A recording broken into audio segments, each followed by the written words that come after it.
Hey, here we have a ring that is a quite big one.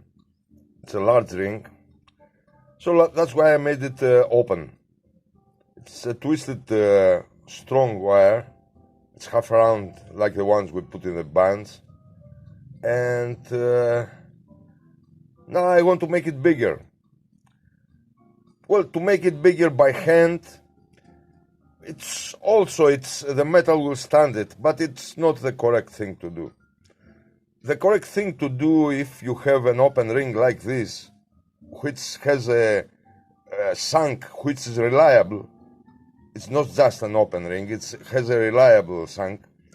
It has to be opened by somebody that has this tool. This tool is the trumboulet.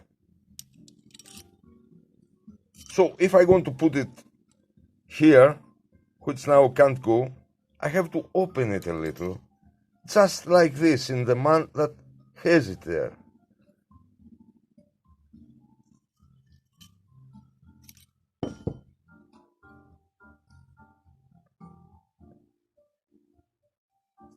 So that it fits in.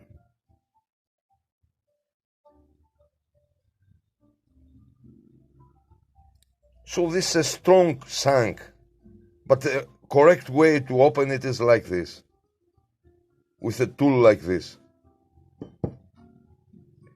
Yes, swim nice.